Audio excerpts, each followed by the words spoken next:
tons of Bungo Stray Dogs news, and some little girl leaks that might lead us to know a little bit more about upcoming survivors. For more news like this, stick around for this week's episode of This Week in Identity 5. Welcome back everyone to another episode of This Week in Identity 5. We've got, well, quite a lot to talk about. Well, last week we didn't actually get a patch update, so there's not much to say about what we received last week. The only thing that we received last week was the massive changes in the pricing for echoes in some regions around the world. In regions such as Chile, Egypt, Japan, Malaysia, Pakistan, Poland, South Korea, Sweden, Vietnam, and all of the Euro currency countries had the changes of the prices, where on average I believe they changed the prices by 16.4 or 16.5% overall. But they also did give more echoes for that amount of money that you spend.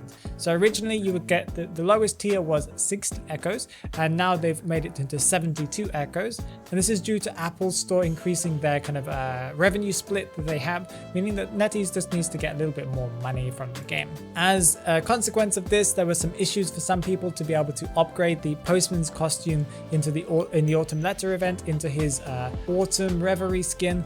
And for this, they've decided as an apology to extend the amount of time that this skin is going to be available until October 16th instead of yesterday, that would have been my time, Sunday, where the event would have ended.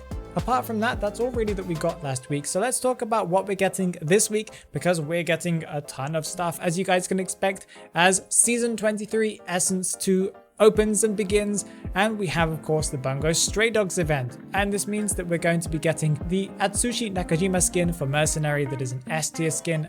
I'm pretty sure everyone's very hyped about it. As far as I know, when he's got his elbow pads, he'll be in his were-tiger form, and as soon as he uses up his elbow pads, he'll go back into his normal form. That's kind of a nice little interesting one, meaning that mercenaries are going to need to use all of their elbow pads to be able to see the skin. Very interesting for sure. Novelist's A tier skin is coming, the Doppo Nikita skin. That is just an A tier, nothing special, I think, no effects. Doctor's getting her A tier skin, Akiko Yasano, and Painter's getting the Rampo Edogawa A tier skin as well.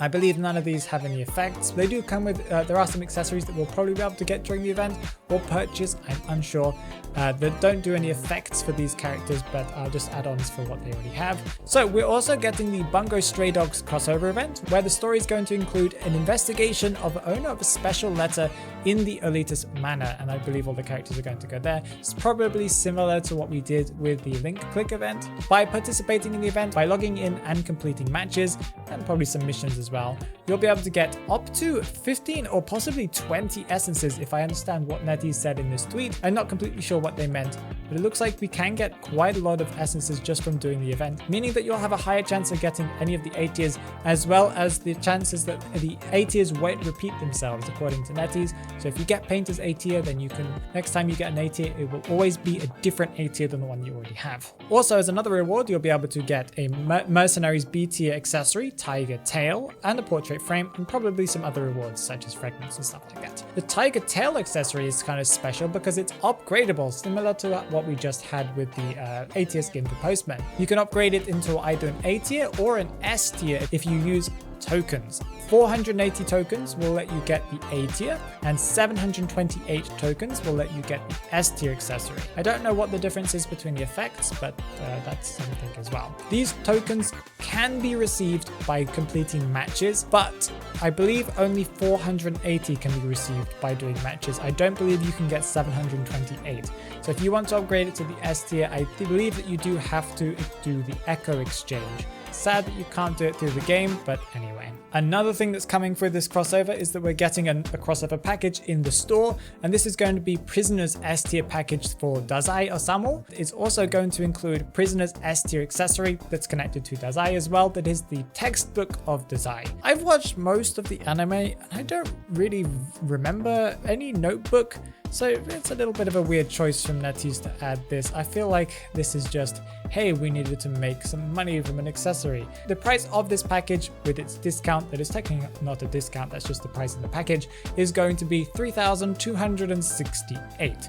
If you buy these things individually, it will cost you 2,888 echoes for Dazai and 1,888 for Prisoner's S tier accessory, I believe.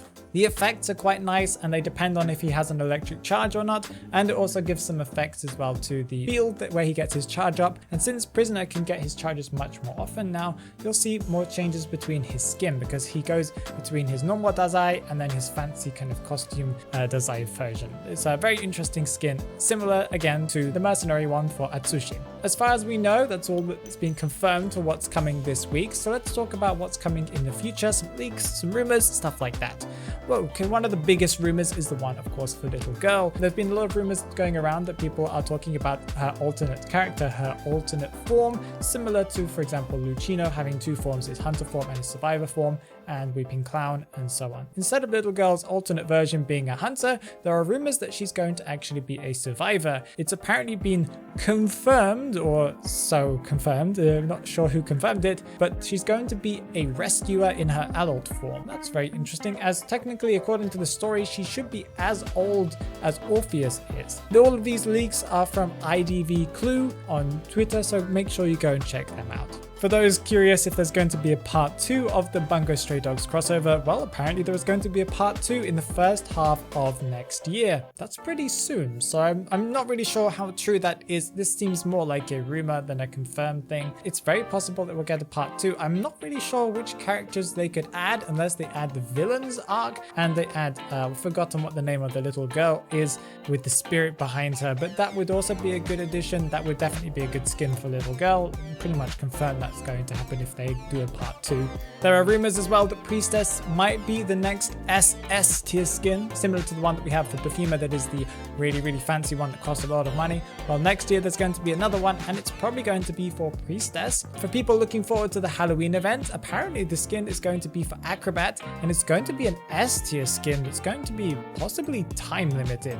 So this is going to be a very special skin for Halloween. It's coming up really soon. This is news from IDV Curiosity, and they've also said, the same person has said, that the next one skin should be coming November, so next month. And for another skin that should be coming in the future, there's apparently supposed to be an S tier skin in the Spyglass store coming for Chinese New Year. From my recollection, we've had the S tier skin for Coordinator. We've also had the S tier skin for Soul Weaver, that is the one that you can still purchase right now, I believe. We also had an A tier skin for Prospector that you could purchase for 500 spyglasses instead of 1,000. So make sure you start saving up your spyglasses. I know all of you are spending it all on friendship letters, but make sure you save up for that extra nice Chinese New Year skin. Moving on to the Talk in the Manor, where I respond to your comments you guys left on my recent videos. Kiyoshi Arts says, I usually only really slug survivors when I want a 4-man elimination, or if I know the exit gate is open and survivors have Titan. So yeah, this is a great example. Everyone has left some amazing comments on this video. I love to read through them. I haven't read through all of the comments, but I've read through a good number of them, and people have varied opinions. Most people agree overall, but everyone has their own little kind of conditions of when they think it's okay and when they don't think it's okay. But I agree with Kyoshi here, where if you are slugging as a strategy, not just being toxic, then it is usually because you want to get a 4-man elimination. So this means that you're kind of going all in. A lot of people argue that that's not okay in Quick Match, but again, that's personal opinion. Quick Match, in my opinion, is a place where people can do whatever they want to do, as long as they're not being toxic or rude. If they want to practice doing 4Ks, then that's the only place they can practice doing 4Ks that's not being in a rank mode. So can you blame them? Plus, there are lots of people who go friendly in Quick Match. That's also technically a waste of your time. So do you think that's bad? I'm not sure.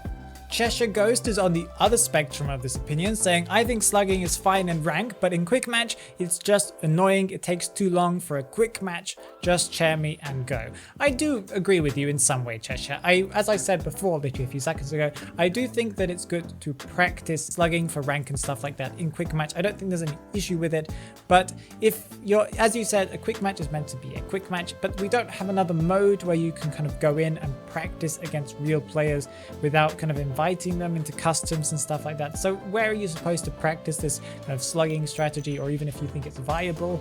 It's a really rough one. It's kind of back and forth. If you're going into Quick Match, you need to prepare for almost all sorts of players, and I don't think it's technically that bad for them to try and actually get the win. Which part of this Bungo Stray Dogs event are you most looking forward to? Tell me down in the comments below. And whilst you're down there, remember to check out the BlackPhoenix Identity 5 channel. I have that link down in the description below for you guys to go and check it out, because I do weekly updates on the day of the patch to see what else has come out, because of course we don't always know what's coming out in advance. Sometimes netties add some extra stuff, some weird changes into the patch notes that you might not be aware of. So have an amazing day, guys. Bye bye.